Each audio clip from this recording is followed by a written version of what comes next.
This is Umar Ahmed for IFL TV, proudly sponsored by Everlast, who are also sponsoring this fight, a huge occasion between Jamel Herring and Carl Frampton here in Dubai. Jamel, how's Dubai been treating you? It's been treating me very well. You know, I told them, I got to come back.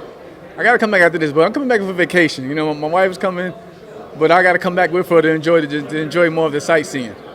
Let's give a quick shout out to D4G and Ahmed Sadiq who've put this fight on in the Middle East. Of course, MTK, Top Rank involved as well. But yeah, really big statement from D4G and Ahmed Sadiq. Yes, very big statement, very big statement. Like they pointed out, Dubai is like the Las Vegas of the Middle East, but it's just beautiful. It's beautiful. The people have been very kind to me, but you know, I'm just ready to handle business and just keep it moving from there.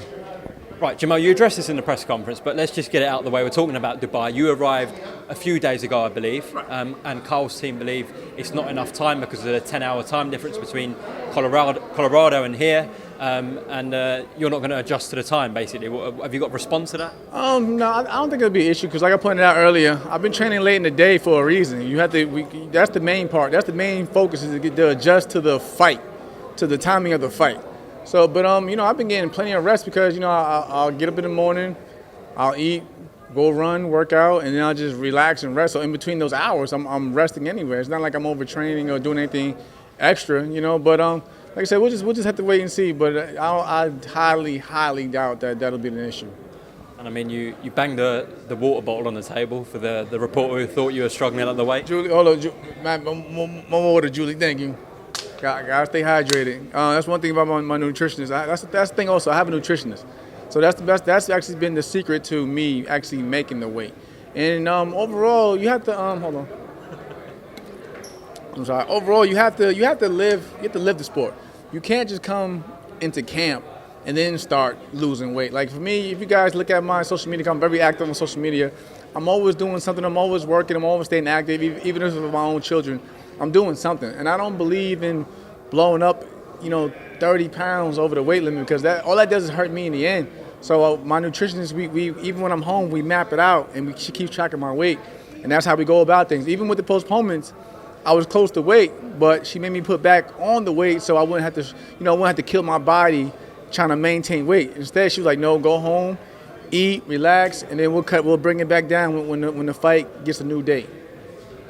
Of course, in the build-up, we've heard a lot about Carl becoming the first Irish three-weight world champion, and he believes there's just a bit more at stake on the line on this fight here. So what do you say to that? Obviously, you're coming here as world champion. You want to keep your belt. What do you say to that, what Carl's saying, that there's more on the line for him? I mean, there is more on the line for him. Like there's a lot of pressure to put on yourself to make. That's history. But at the end of the day, I still have my own legacy that I want to form. So I really don't get into that. I mean, I respect it from what he now, and like I pointed out, even if he loses Saturday, he's already achieved a lot in his career that he can hold his head up high. But for me, I feel like I still have much to prove. And for me, I also at least want to unify another world title or win another title, maybe in the lightweight division or so. Yeah, you said in the presser there you believe you've got a lot more to give, whatever happens on Saturday night. He said that if he loses, he will retire, and he said that if you lose, that you should retire as well. What did you think about that? No, I'm not going anywhere. Like I said, that's not how. I mean, at one point in time, yes, I did think about the idea because of me going through COVID-19. I didn't think my body would react the same way, and especially with a rigorous sport as boxing. I thought that my body wouldn't be the same, especially after the El Kendo fight. Like, I was really going through a lot.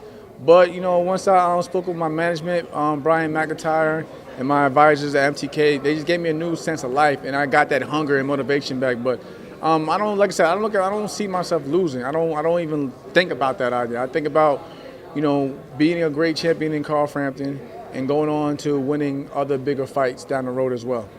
Stylistically, without giving too much away, how do you think this plays out? I think stylistically it's a chess match. He's a boxer. I'm a boxer. Yes, people look at the physical attributes I have. Even now, people looking at me like, how is he going to make the weight? But at the same time, like I said, you have to give him credit because he's a smart fighter. And like experience can play a big factor down the stretch. So I believe, like I said, we have to both be smart and bring our best A game to the fight. Let me ask you then, will size play a factor? Say that again. I said, let me ask you this: the question that you've heard 100 times: will size play a factor on Saturday night? I think size will come into play, of course. But like I said, at the end of the day, we still have to focus on just being technical and smart. You can't just go in there and say, I'm the bigger guy, let me go just walk through him. The boxing doesn't play out that way. But yes, of course, size and reach may have some key points in moments during the fight, but you can't really rely solely on that. And I know you're expecting the best Carl Frampton, but honestly, do you believe the best Carl Frampton has now gone? We've seen the best of him? I don't know.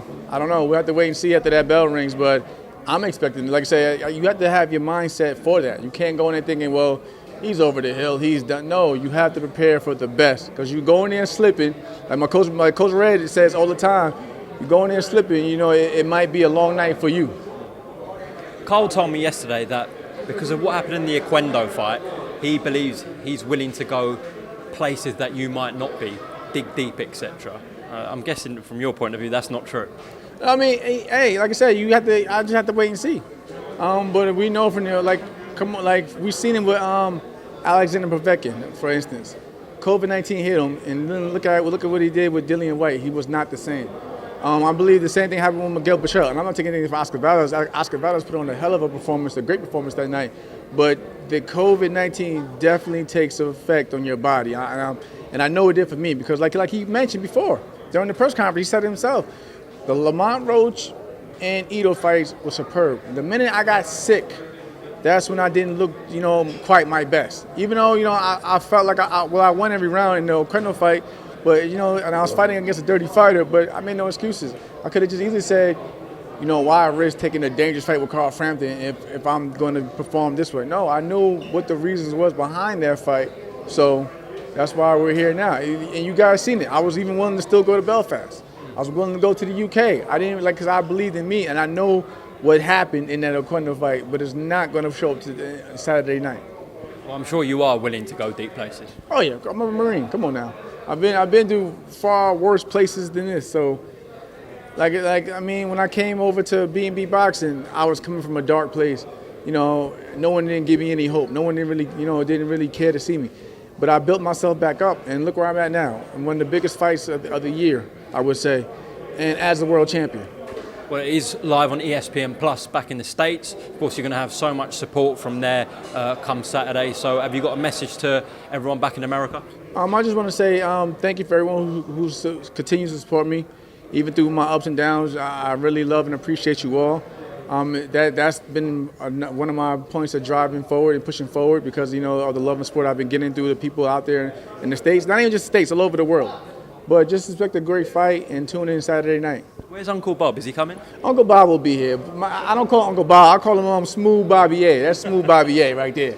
Jamel Herring, thank you very much for talking to IFL TV. Best of luck on Saturday night. Thank you. Top man. Thank you. Respect, man.